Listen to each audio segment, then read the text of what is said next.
Genta di drama Aku Tak Mau Kasih Hujan. Genta ini sosok pria yang memiliki personality yang lumayan cool. Dia populer juga di sekolah dan bisa dibilang dia adalah rivalnya Kara. Terima kasih teman-teman. Terima kasih, lanjut. Halo semuanya, aku Lizzy, aku berperan sebagai Thalia. Jadi Thalia ini, aku ini satu geng sama Launa. Jadi kita Launa CS, sekarang CS. Dan Thalia ini anaknya sebenarnya baik perhatian, cuma di satu sisi dia ini sedikit lebih statement, lebih cool, dan aku tetap ramah sih, tetap bestie dan Oke, next. halo semuanya, nama aku Yasmina Kamara. Di sini aku berperan sebagai Gladys. Gladys itu sama berteman dengan Launa dan Thalia juga. Terus dia wanita yang ceria, terus bucin dan agak jahil gitu. Oke, bucin dan agak jahil ya. Ya, siap. Terus? Hai semua, nama aku Enzo dan aku berperan sebagai Luka. Luka ini juga di gengnya Kara dan Aurel dan lain-lain. Di gengnya itu dia role-nya sebagai, bisa dibilang sebagai dia yang paling energetik dan kontak lah orangnya. Dan satu lagi dia bucin sama Gladys. Oh, salah. Lanjut. Halo semuanya, nama aku Rai Wimper, berperan sebagai Orion Saudara. Jadi orang ini satu geng dengan Kara dan juga Luka, dan juga basket di sekolah. Oke, biasa ya, yang populer cowok basket pasti ya. Next. Halo semuanya, aku Aisyah Akila. Di sini aku berperan sebagai Launa. Launa itu anak yang ceria, pecicilan, extrovert, dan nanti dia akan berperan penting dalam hidup kalian. Silakan, Jeff. Halo semuanya, selamat sore. Aku Jeff di sini berperan sebagai Karang. Karang itu complicated sih sebenarnya sih. Cuman kita bikin simpel aja lah. Karang itu pelor, bisa tidur di mana aja, terutama di kelas. Terus juga pintar, kalem, nggak terlalu banyak bicara. Paling dia paling sering bicara sama teman-teman dekatnya lah. Yang paling dia sayang, paling dekat sama Karang. Terus apalagi ya, pintar, kalem, dan mungkin yang paling penting Karang itu keinginannya cuma satu, ingin mendapatkan kasih sayang dari ibunya, Dira. Waduh, berat tuh ya. Kelihatan bakalan kayaknya bakalan kompleks tuh ya. Oke, next. Halo semuanya, aku Farah Latar. Aku di sini sebagai Biru, dan Biru ini adiknya Mas Kara. Oke. Dan aku di sini Biru, karakternya dia itu baik, penyayang gitu, sayang banget sama abangnya itu Mas Karang, dan juga sayang banget sama keluarganya, Mama Andira dan juga Papa Gun dan Papa Pramana juga. Dan di sini Biru ini tuh anaknya annoying, ya, dia ganggu banget dan juga extrovert juga. Oke, thank you. Next. Halo semuanya, aku Femila Sibungkaban. Di sini aku berperan sebagai Elaine. Karakter aku di sini cewek yang merasa paling populer di sekolah, dan dia yang akan mengejar-ngejar Karen dan mengusik kehidupan antara Karen dan Launa. Oke, orang ketiga yang menyebalkan ya. Terakhir, Mama. Selamat siang semuanya. Saya Mona Ratuliu. Peran saya di drama ini, saya sebagai Mama Andira, mamanya Karang, sama complicatednya sama anaknya, sama ribetnya sama anaknya. Saya di sini adalah seorang ibu yang bukan cuma galak tapi juga juga abusive, punya banyak luka ya di masa lalunya, jadi kepribadiannya tuh ya nyebelin lah pokoknya. Nyebelin lah, iya. Oke, semoga nggak benci-benci amat nanti ya. Buat tadi nyambung jawaban dari Jeff kan katanya ini akan jadi sebuah karakter yang cukup complicated ya, karena di sini diceritain dia punya kepribadian ganda, ada masalah sama ibunya juga. Nanti kira-kira bakalan susah nggak sih buat masuk ke karakternya Jeff itu? Jeff sekarang gitu. Iya itu maksudnya. Pasti ada tantangannya sih, pasti ada challenge-nya sendiri sih setiap karakter. Bagaimana juga cukup berbeda setiap karakternya gitu kan. Perbedaannya juga cukup signifikan. Berat sih, dibilang berat ya berat, cuma nggak mau diberat-beratin lah, kita enjoy aja lah gitu. Maksudnya ya dicoba semaksimal mungkin, semasuk mungkin ke dalam karakter. Setelah itu let it flow. Tapi pernah nggak sih di masa-masa akhir-akhir ini ngalamin sebuah hal yang di hati dan pikiran tuh komplikated banget? Namanya hidup pasti ada aja lah ya. Pasti ada ya? Pasti ada aja sih. Oke, jadi bakal ada masukin pengalaman pribadi juga ke karakter si Karang ini ya? Iya. Oke, siap. Tadi nyambung jawaban Aisyah juga, dia bilang kan dia adalah seorang yang introvert. Extrovert maksudnya. Cuman kan kayaknya kalau misalnya dilihat dari ceritanya tadi masing-masing, ini kayaknya bakalan relate banget sama anak-anak sekarang kan, yang banyak ngerasa anxious lah, anxiety lah, asa banyak masalah di hidupnya gitu. Gimana sih nanti seorang Aisyah melihat itu nanti? Jadi Launa. Sebenarnya Launa ya tipikal extrovert, tapi family aja gitu kan. Lalu nanti perlahan dia akan ikutan nyemplung dalam kehidupan sekarang. Makanya tadi aku sempat naruh juga kalau Launa itu bakal jadi dia berperan penting lah dalam hidup kami. Oke, coba fix Karang gitu ya. No. Enggak. Menurut aku di sini Launa itu tidak mencoba untuk fix sekarang, tapi menurut aku Launa itu she just wants to sit in the dark with him. Oh, wow. If you let her. That's it. Oke. Nggak coba untuk memperbaiki, tapi lebih coba untuk memahami ya berarti ya. Dia pengen menjadi teman Karang. Oke. Masa-masa gelapnya Karang. Wah, menarik.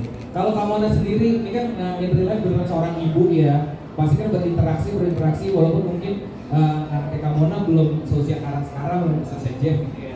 Nanti bakalan banyak nggak sih dari kehidupan pribadi yang akan diterapin buat jadi karakter Mama Andiran? Nggak ada kayaknya. Nggak ada. Kenapa? Sekarang aman-aman aja ya, happy aja Ini semua. kan kebalikan banget karakternya. Aku tuh cenderung nggak bisa marah sebenarnya orangnya ke siapapun termasuk anakku. Oke. Tegas bisa sih, maksudnya kalau misalnya lagi mesti disiplin gitu ya, aku nggak bisa dinego sih, tapi nggak marah juga gitu. Aku Oke. hampir nggak pernah marah. Nah sementara di sini semua perannya tuh kayaknya dari episode 1 sampai akhir marah terus. Cuma, nah aku pikir aku akan susah masuk ke karakternya, tapi ternyata Andira ini kayak hantu ya yang menggentayangi hidupku ya kayaknya. Jadi setelah kita reading waktu itu, aku pulangnya kayak orang depresi rasanya. Dia kayak suk gitu loh kalau kayaknya Jeff juga ngerasain hal yang mirip-mirip sama aku deh. Berat banget sih. Ceritanya bagus banget, saking bagusnya tuh kita tuh sebenarnya gampang banget masuk ke karakter yang ada di drama ini gitu. Bisa banget dengan mudahnya hanya dengan membaca skenario, dengan mudahnya bisa merasakan apa yang karakter yang kita perhatiin rasain gitu. Kayak misalnya walaupun nyebelin banget si Andira ini, aku ngerti sih, aku paham banget kenapa dia kayak gitu gitu. Tapi saking memang Andira tuh kan ya depresi juga, terus dia juga yang ngerasa lonely, terus juga emosional gitu. Jadi sampai rumah waktu itu aku capek banget, pusing, terus gak banyak ngomong, sampai orang rumah nanya kenapa Bun gitu. Terus kayaknya semakin malam waktu itu aku semakin larut dalam rasa hampa dan sedihnya Andira. Akhirnya waktu itu aku putusin tidur aja deh, capek banget. Makanya doakan saya selamat sampai akhir episode. Amin. baru reading aja udah. Nah itu dia. Tapi kamu kan udah dari dulu banget nih ya di industri entertainment di Indonesia. Kayaknya nggak terlalu banyak ya cerita-cerita yang psikologis banget kayak gini. Bener, ini tuh bener-bener drama psikologis banget. Sampai jangankan nonton nantinya ya, baca skenarionya aja tuh udah mengacak-ngacak jiwa banget sih. Jadi aku udah memerani banyak peran lah ya. Banyak peran yang lumayan berat juga, pernah jadi orang gila 3 kali, pernah jadi double personality. Tapi menurut aku Andira nih cukup, menurut aku sangat berat sih buat aku karena saking bagusnya ceritanya kita tuh sampai ngerasa terombang-ambing lah dengan karakter yang masuk di kita gitu. Wah gila nih. Patut ditunggu ya hasilnya kayak gimana. Banget, Readingnya aja udah ada impactnya, apalagi syutingnya apalagi yang nonton nanti. Tapi mungkin buat yang lain bisa cerita juga kali ya. Ini ada Gabriel ini kan sebagai Genta. Kesulitannya masuk ke karakter Genta tuh apa sih? Nanti masing-masing juga ya. Kita lihat kesulitannya masing-masing. Kesulitan masuk ke karakter Genta yang pasti ada banyak sih, ada banyak tantangan. Terutama karena ini juga baru pertama kali aku meranin seorang antagonis. Oke. Antagonis kan. Jadi pasti udah ada challenge-nya sendiri. Cuman setelah aku baca sinopsis bukunya dan aku juga sering tanya sama writer-nya juga soal background karakternya si Yuta dan kenapa sih ini sebenarnya kenapa sih dia kesannya kayak benci banget gitu sama saya. Setelah aku dapetin informasi itu dan aku research sendiri, jadi lebih apa ya, easier to get into character. Oke, siap. Sebenarnya susah di awal, tapi setelah mengerti lebih mudah masuknya ya. Betul. Oke. Kalau Fonzi sendiri, susah nggak sih meranin Talia? Kalau aku sendiri sebenarnya saat aku belajar dan baca sama pasang coding, aku merasa sebenarnya karakter Talia ini sedikit berbalik sama karakter Fonzi. Oh. Lebih banyak mengenal cuman si Talia ini dia lebih anaknya sangat tegas statement gitu. Jadi sebagai karakter juga aku nggak bilang gitu ya. Oh, nggak bilang diri sendirinya ya. Silakan. Aku itu mungkin yang susah itu karena di dunia nyatanya itu aku bisa ceria dan manja itu kak. Aku manja tapi harus sama seseorang gitu. Kalau di sini tuh agak kayak gitu. Manja banget, bucin banget. Ceria banget dan harus membawa suasana juga sih. Oke, kesukaannya itu ya. Oke. Gimana? Kalau aku kan si Luka ini dia booster di game jadi dia harus selalu energetic. Badutnya lah, yang kocak-kocaknya lah dia ini. Aku lebih kalem sebenarnya orangnya. Kecuali emang sama orang-orang yang aku udah deket banget sama dia aku juga. Jadi sebenarnya nggak beda-beda jauh banget sama karakter aku, cuman lebih di enhance gitu loh. Jadi Oke. ya. Iya. Paling bucinnya juga kadang agak keterlaluan sih. Emang in real life nggak bucin sama sekali? Basically cowok mah bucin bro, kalau udah sayang mah. Bedanya. Kalau Dani dia bucinnya in public, dia ngeliatin semuanya, dia kalau dia bucin. Oh, oke. Di private. Private ya. Oke. Nice.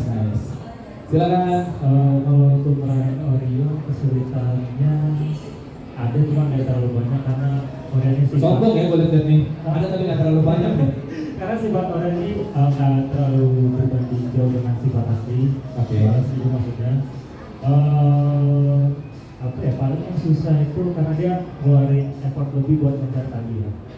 Oh. Karena di sini dia suka dengan saya. Spoiler kan ini kan? Hah? Ayo. Waduh, gawat nih. Enggak, aman. Tapi biasanya kalau ngejar cewek soalnya nggak pernah effort lebih ya?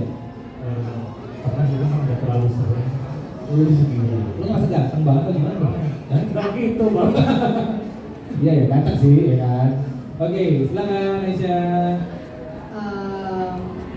Kalau aku sih, aku itu sebenarnya ambivert gitu ya, Kak. Aku bisa introvert, bisa In between extrovert. lah ya. Iya, in between gitu. Kalau Launa tuh tipikal yang emang benar-benar extrovert gitu sih. Jadi aku harus pelajari bagaimana cara agar aku bisa jauh lebih extrovert lagi dari biasanya gitu sih. Terus belum lagi bagaimana cara aku bisa menangani karena itu sih. Ini berat ya. Iya, tapi asik banget sih, seru banget jadi lawan itu. Oke, siap. Karang gimana? Tantangan jadi karang sebenarnya emang cukup berat sih, apalagi punya kepribadian ganda dan emang bener-bener berwarna banget sih kepribadian gandanya. Harus observasi, harus cari tahu soal kepribadian ganda, terus juga gimana ya? Karang tuh pas baca skenario-nya aja tuh gue sempet nangis sih. Oh iya? Nangis juga karena pressure di dapat giliran nangis gitu. Iya. Wow. terus juga selain kepribadian ganda ini, Karang kan punya pressure dari keluarga ya, terutama dari mama gitu kan. Dengan mamanya yang cukup kasar, abusive kepada Karang, mau walaupun fisikal ataupun perkataan juga kasar gitu kepada Karang. Tapi Karangnya tetap menerima nyokap apa adanya dan tetap mau sayang sama nyokap, sampai nyokap tuh di titik nyokap tuh menerima Karang untuk kemauannya Karang gitu. Oke. Ya dibilang berat sih berat, cuman ya kita coba. Kita coba ya. Nanti di syuting double best lah pokoknya ya. Harus bisa. Siap. Biru. Halo. Susahnya gimana nih? Tantangan jadi biru di sini sih biru kan ya perannya dia tuh juga sebagai anak bontot ya. Anak bontot, dia sayang banget sama keluarganya, sayang juga sama mamanya ya, walaupun mamanya begitu sama abang sendiri. Dan di sini tantangan jadi biru juga adalah dimana aku harus bisa nih mendapatkan momen dimana kalau misalkan Mas Karang lagi dimarahin sama mama, aku harus ada untuk Mas Karang gitu. Aku harus selalu ada di sana gitu. Karena biru sendiri juga tahu kalau misalkan Mas Karang itu punya kepribadian yang ganda gitu. Jadi suatu saat momen ada di mana biru sedih banget gitu melihat Mas Karang berubah. Jadi kayak ya biru itu harus menerima kalau misalkan aku punya abang seperti ini gitu. Jadi harus sayang banget sama Mas Karang. Oke, siap. Oke. Tantangannya di mana? Kesulitannya di mana nih? Masuk ke karakternya? Kebetulan aku sendiri belum pernah main peran antagonis, ini bukan pertama kalinya. Kesulitannya sih lebih di Rank itu sosok yang pop di sekolah, tapi bukan antagonis yang mencak-mencak kayak orang gimana ya? Iya. Antagonis yang simpel. Dan aku di sini lebih diminta acting coachnya untuk mainnya itu di mata gitu. Jadi Benar-benar judes dan jahat iya, ya. kayak gitu. Jadi lebih masuk dalam bukannya teriak-teriak yang gitu. Jadi ke situ sih kesulitannya. Oke, siap. Kamu anak kesulitannya ada nggak? Kesulitannya Iya. capek sih ya, Capek ya. mendalami peranan Dira nih sangat melelahkan sih, kesulitannya itu aja. Cuma karena sangat menarik perannya, jadi semangat banget sih kita karena penasaran terus kan, ini apalagi nih, apalagi mau ini serunya diapain ya gitu, bagusnya kondisinya akan seperti apa, itu kita semangat banget sih. Cuma tantangannya sih capek banget mendalami perannya Dira. Ya, itu dia. Tadi kesulitannya udah, karakternya masing-masing udah. Tepuk tangan dulu. Sebelum kita lanjut, kita main games dulu nih.